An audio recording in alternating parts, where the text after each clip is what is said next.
CPM MP John ബ്രിട്ടാസിന്റെ രാജ്യസഭയിലെ പ്രകടനമാണ് ഇപ്പോൾ ദേശീയ മാധ്യമങ്ങളിൽ പോലും പ്രധാന ചർച്ചാവിഷയം.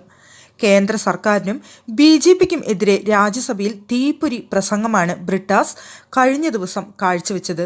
2021 രാജ്യസഭയിലേക്ക് തെരഞ്ഞെടുക്കപ്പെടുമ്പോൾ പല ഭാഗത്തു നിന്നും പരിഹസിച്ചവർക്കുള്ള മറുപടി കൂടിയാണ് നാളിതുവരെയുള്ള അദ്ദേഹത്തിന്റെ പ്രകടനം എന്നാണ് പറയുന്നത്.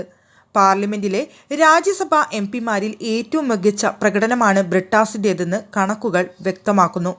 രാജ്യസഭയിലെ ഹാജർ ദേശീയ ശരാശരി 79 മാത്രമായിരിക്കുമ്പോൾ ബ്രിട്ടാസിൻ്റേത് 91%. 489 തവണയാണ് ബ്രിട്ടാസ് 2.5 വർഷത്തിനുള്ളിൽ ഡിബേറ്റിൽ പങ്കെടുത്തത്.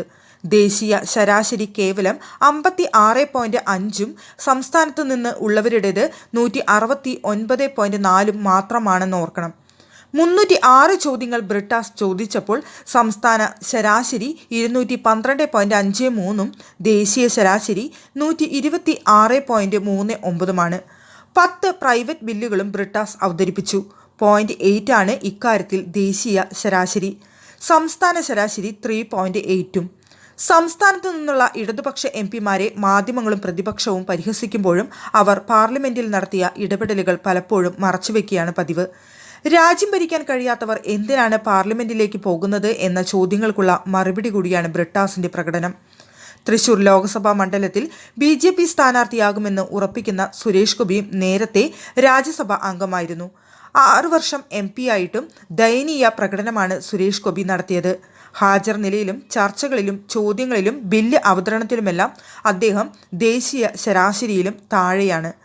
2016 മുതൽ 2022 വരെ MP-ആയിരുന്ന സുരേഷ് ഗോപിയുടെ ഹാജർ നില കേവലം 74% മാത്രമാണ്. ദേശീയ ശരാശരി 79. 105.7 ഡിബേറ്റിൽ പങ്കെടുത്തവരുടെ ദേശീയ ശരാശരിയെങ്കിൽ സുരേഷ് ഗോപിയുടേത് 50% മാത്രം. ചോദ്യങ്ങളുടെ കാര്യത്തിലും സുരേഷ് ഗോപിയുടേത് ദയനീയ പ്രകടനമാണെന്ന് കാണാം. 23 ചോദ്യങ്ങൾ മാത്രം സുരേഷ് ഗോപി ചോദിച്ചപ്പോൾ ദേശീയ ശരാശരി 298.26. ഒരു പ്രൈവറ്റ് ബില്ലും അതിൻ്റെ കാലയളവിൽ സുരേഷ് ഗോപി അവതരിപ്പിച്ചില്ല.